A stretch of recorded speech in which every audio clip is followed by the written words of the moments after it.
Welcome to a cloudy, overcast Birmingham, Alabama. We're getting ready for the Dunlop Motorcycle Tires Track Walk here at Protective Stadium, where it does not have a protective top or roof over the dome, and Mother Nature showed her powers. And I have a co-host, Heath Harrison from Phoenix Honda Racing, and the fact that you are from Alabama, that was the reason why I really wanted you to do this one. You can tell us all about the history here. Yeah, cool. Thanks for having me. It's awesome to be here in Alabama with my home state, and yeah, so it's cool. It's the first Supercross, official Supercross they've had here. They had the one back in 1984 at the Talladega Speedway, but it was kind of a one-off race, supposed to be like a Triple Crown sort of format, but they ended up not having the third round. So yeah, so the first official AMA Supercross here, Monster Energy AMA Supercross. So yeah, it's cool to be here. Unfortunately, it rained all day yesterday, but the Dirtworks crews did a great job, and yeah, they're pulling tarps now. So yeah, it should shape up to be a great day. Yeah, we normally obviously shoot these on Friday afternoon, and the fact that we were not able to yesterday, it rained the entire time, track was covered. You can see right here, the tarps, these are between the starting grates, and it's 2, 3, 4 inches of standing water right here in front of the starting gate. They're getting ready to pull the tarps.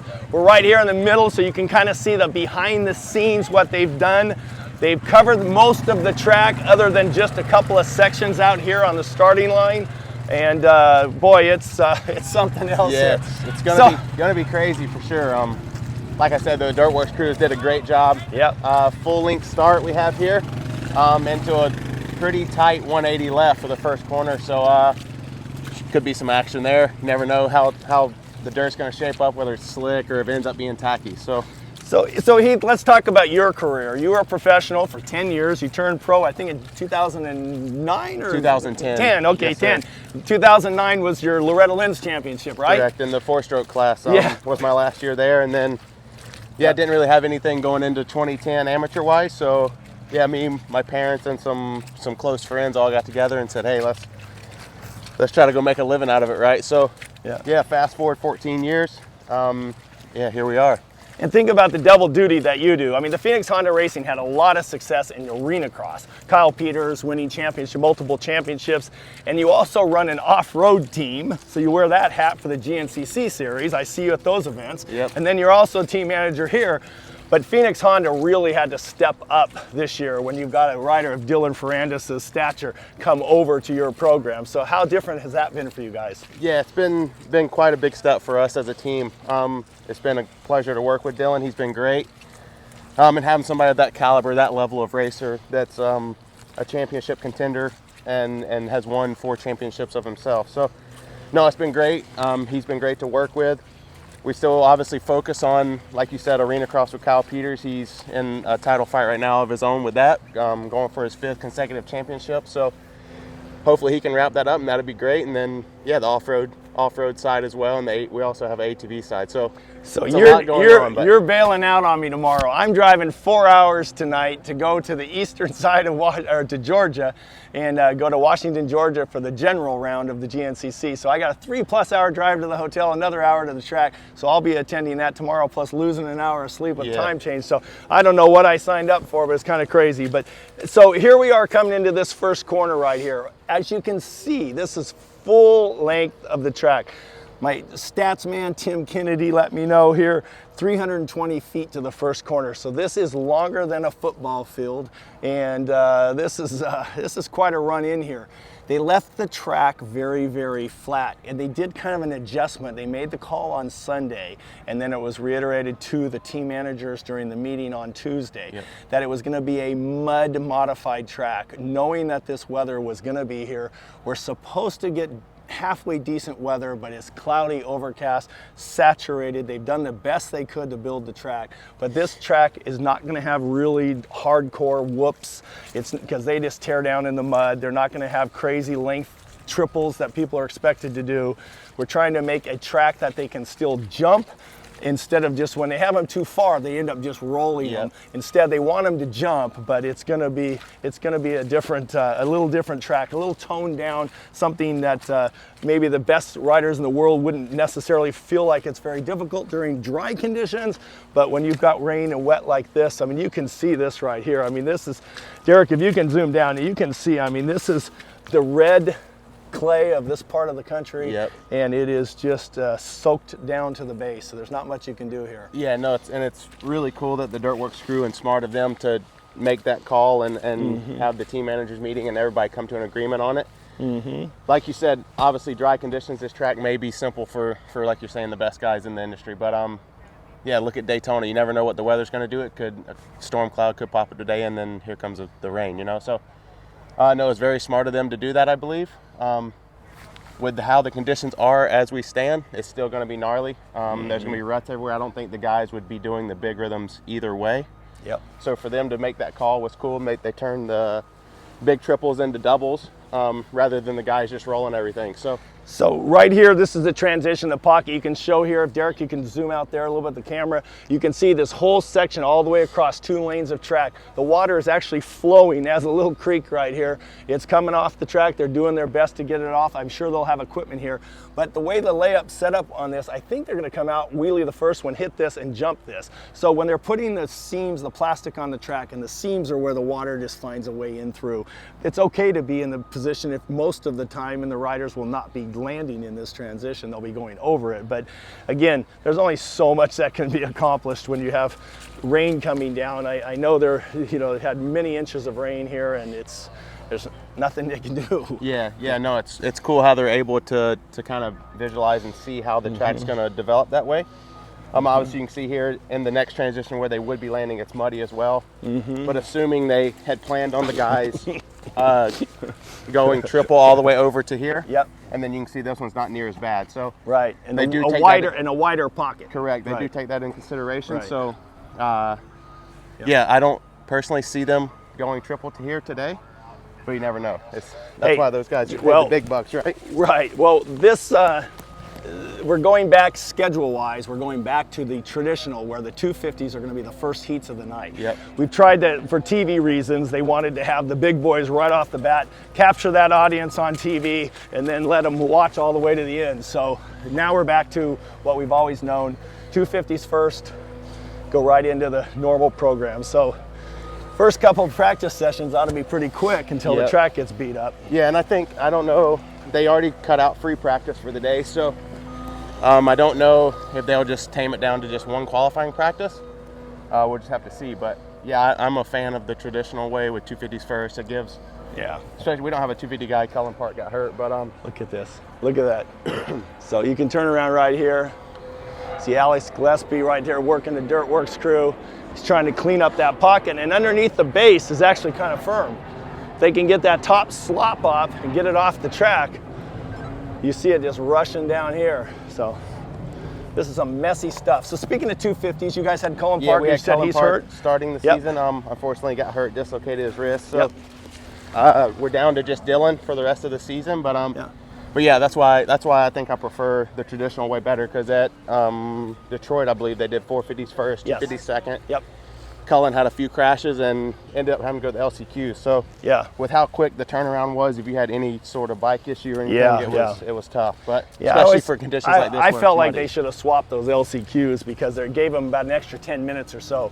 I didn't like having that 250 guys having to ride LCQ and then go right to the starting line for the main. Yeah, literally, Cullen came off after the LCQ and didn't even go back to the when I'm king someday, I'll change that. Yeah, there you go. Okay, but I do understand wanting to run the 450s first just to capture the audience. So speaking of 250s, wow, what a series we've had. We have, right now, the top 3 in the point standings.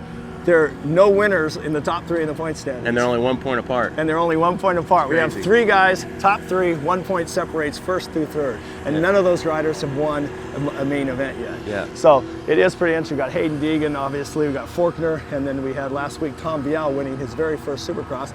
And it's apropos that it came to the fact that he would have done it at Daytona, the most outdoors track that we have on the circuit.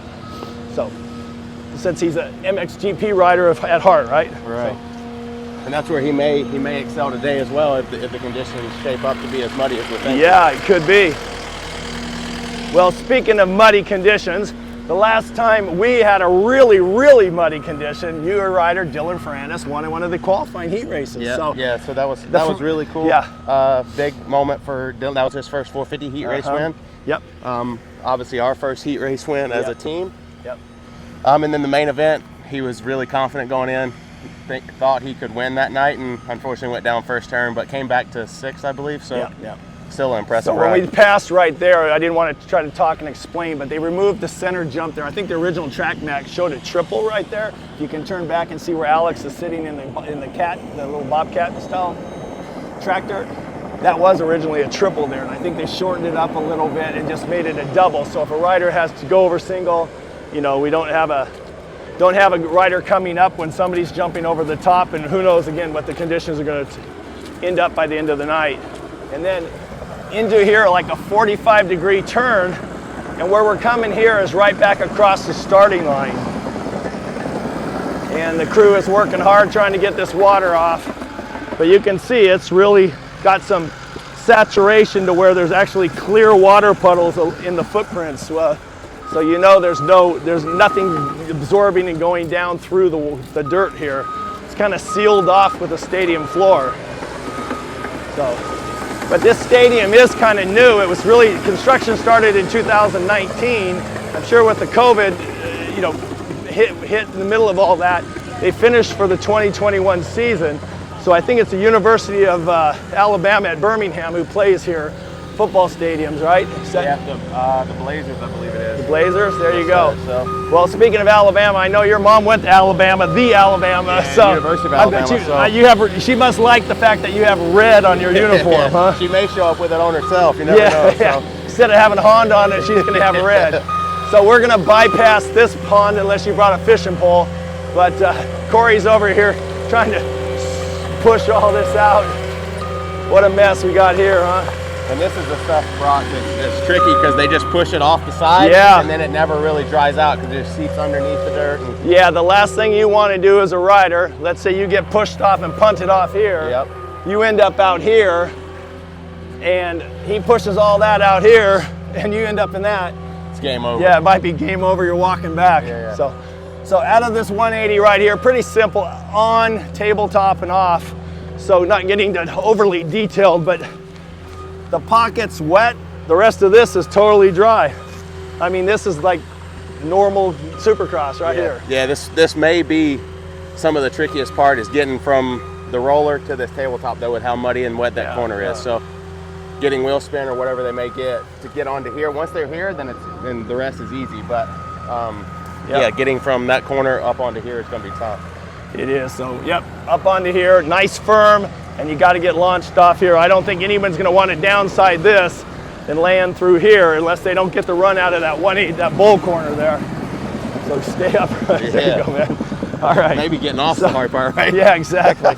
So now we're going back onto the starting line, and this is going to be kind of a fun section, I think. I can't wait to watch and practice because they've cut the first free practice out of the schedule to give the crew time to get the track going and in the best condition they can.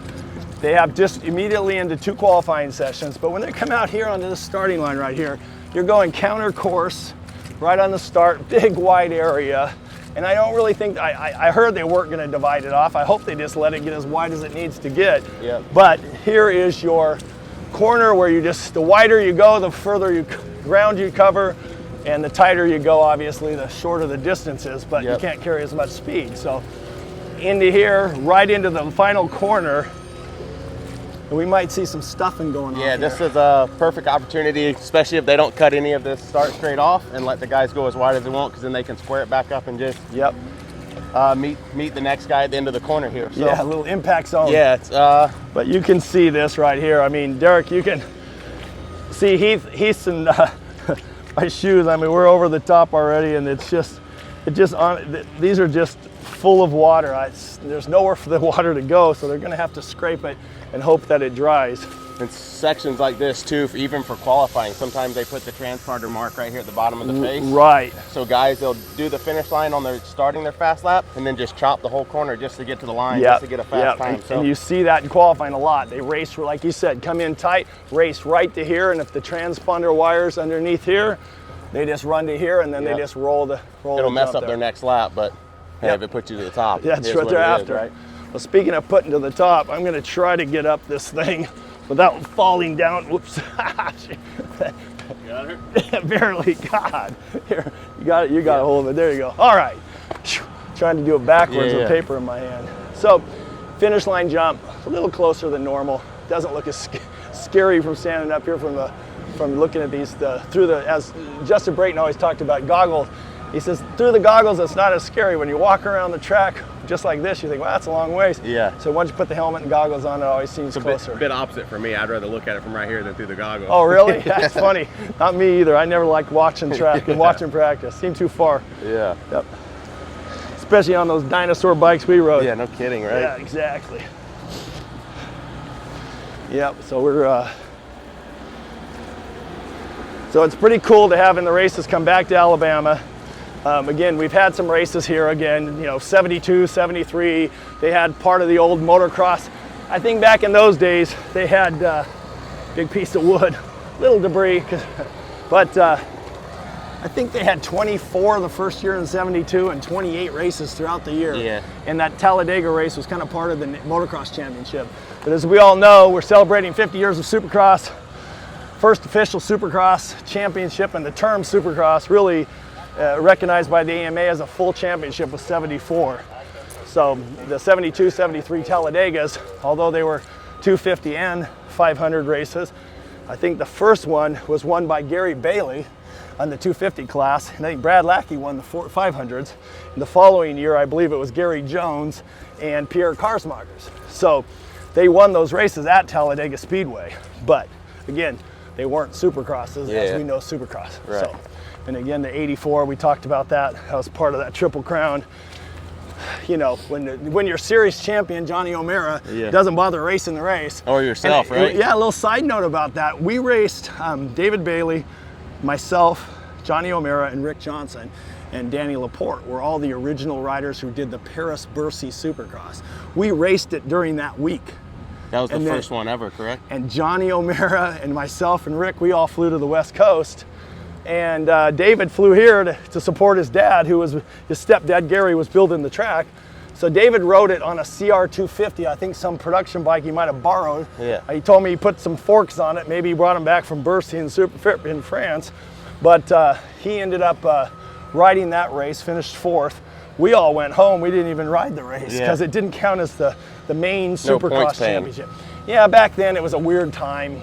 The promoters group was called InSport, and that was all the promoters from around the country had, in collaboration with each other and kind of come up with similar to what Feld does now. Right. But then the AMA was trying to decide if they wanted to be promoters or sanctioning bodies. So they were trying to do their own thing, putting their toe in the water, and it just flopped so poorly. Talladega had very limited spectators, if any, very few at all. Right. And by the time the Triple Crown, the third one, they just canceled, as you mentioned earlier. And there was only two races. One factory team there, right? Yeah. Kawasaki was the only team that showed up, and Jeff Ward won. Mark Barnett was testing a new Suzuki that was non-full floater, because many of you historians remember that Suzuki got into a bit of a lawsuit about the full floater. So that was, if you didn't notice, the whoops. That was not Supercross whoops, was it? No, not exactly. Those are rollers. Yeah. So that's another transition that Dirtworks crew made. Rather than building a full set of Supercross whoops where it just gets V'd out, the guys end up playing follow the leader through there. They opted out to build an aggressive set of rollers, which will give the guys, the racers, more of an opportunity to pass and make it better for the fans as well. So I think it's smart that they did that. As you've seen in San Fran, they end up mowing them down halfway through practice, and it's a disaster at that point. So whoops and torrential rain do not go together. No, not at all. Not at all. No, I like this actually. They're pretty firm when we walk through there, so I think this is going to be kind of fun. The guys can either wheel hop them or jump them, and we'll see what happens. But that 450 class has been fun. I mean, Jet Lawrence's last win at Daytona did give him a little 10-point separation, but the next three guys I think are only separated by 6 points, right? Correct. And so it's 10 down to second, and then just 3, and then 3 again to third and fourth. So there's a funny statistic that I saw, and I don't even know how accurate it is, because I saw the same statistics that said Tomac has not led any main events. That's how did he win the one in Anaheim, the Triple Crown? He won one of the mains. I don't know how they count those main events, those Triple Crown mains. I don't understand. But my point was that they said Cooper Webb has led 2 laps. Now, is that not counting any Triple Crowns or not? I don't know. Right. But they said he's led only 4 laps. I'm sorry, 4 laps, but won twice. Right. That's pretty good. Yeah. To only win, to be leading 4 laps. So you know what they say, you only got to lead the last lap, right? That's all that matters. To win. So coming out of that corner, that Falcon Bowl corner was firm. Other than the little slop coming into it, which the guys will be hopping over, yep. They're going to be able to square up pretty hard. I think they're going to be able to. I'm thinking they're going to be able to get up on this table. Or what's your thoughts? The only reason I think they won't be able to is see how the berm's laid flat a bit, just so it doesn't hold water down in the base of it. Right. I don't know if they'll be able to get the drive out of that bowl corner to get the 3 on, but if they don't, they're definitely going 2. Yeah. They're going to be front siding this table right here. I guess if you call this a second and a third, so it'll be triple in this. And this section of the track is probably the best section that we've come across so far. Yeah, the most firm. And the most Supercross, original Supercross style as well. So so if they can 3 onto this table, it's be huge time difference rather than going double and then triple to here and then triple again. So. And almost all the jumps to me look like I'd call about 3.5 footers here. Yeah. None of them look like they're 5 footers. They've all kind of toned them down a little bit.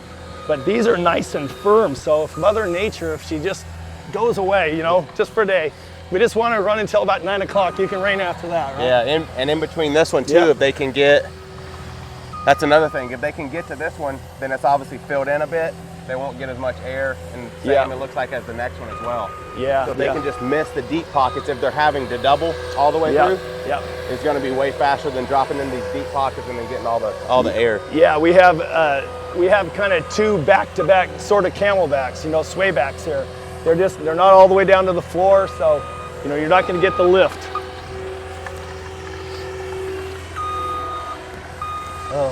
So in here, another one. Yeah. Okay, this is the difference between where the seams of the plastic are and where they're not. But luckily, this is not really as wet as it looks. It's actually not terrible for sure. Firm underneath. So So your hometown is actually outside of Mobile, and then also close, like halfway between that and Pensacola. So you're really a sand guy more than this red clay. Yeah. So I actually thought there would be more of like a darker clay here than this red clay. This reminds me a lot of Atlanta. So not sure where they got the dirt from for this event, but where I grew up, it's all sand, a lot looser dirt than this. Yep. They're probably wishing they had that dirt at this moment. Well, that's just to soak it up a bit. Yeah, that little swamp we were talking about getting pushed off into, they're actually doing a really good job of draining it. This is a pretty heavy flow right here. So hopefully the stadium floor has some good drains. I'm sure it does. It's, again, stadium was only built a few years ago. Brand new, so. Yep. So that's the one thing here. Now here, my friend, this is not where you want to be coming off of a big triple and landing in. This is some soft stuff right here.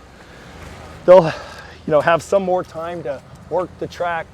The crew will do what they can, but this is pretty darn soft, and I think it's all the way down. So this is might have to, there you go. This is where it's going to be tricky too, because if they land where they're draining the other water, they're in kind of the same situation, or if they go over it, they're into the corner where. Yep. Well, unfortunately, the front end will not be their friend at that point. No, but it's nice. They have a little bit of distance before they have to turn. So once you can negotiate that swampy section there, if it's all rutted up, you don't have to turn right immediately and get a little bit of a run up on this single here. Another kind of a very, very similar section from right here, Derek, as the one that we see right on the other side where the Rocky Mountain ATV tough blocks are. This is a typical single table on. And so this is coming into our last section of the track, and where we come on this single out up onto this table, and then hopefully they'll get off out onto the starting line where they're working diligently to get that mud off the outside there. So. Well, another section the guys have to be careful is where the water is running across at the base of the jumps is how firm the actual jumps are. It's going to dig out and then go straight to hard pack. So it's going to dig out and then form a kicker. Whereas Daytona, the rut would go all the way up the jump, so it's more of a consistent build for the guys. But very good. So let me ask you another personal question. Are we going to see you at Loretta Lynn's again? You've had another title to defend. You got the 25 plus, and then. Yep, so that's the plan. I won it in 21 and then again last year. So the plan is to run the number 1 and see if we can go defend it and be representing Dunlop this year, so I'm excited. Well, we're excited to have you there. So, well, thank you for tuning in right here. That's a lap here at the Birmingham Protective Stadium here. What was a wet one, but we're hoping to have a nice night of racing. And thank you very much for tuning in.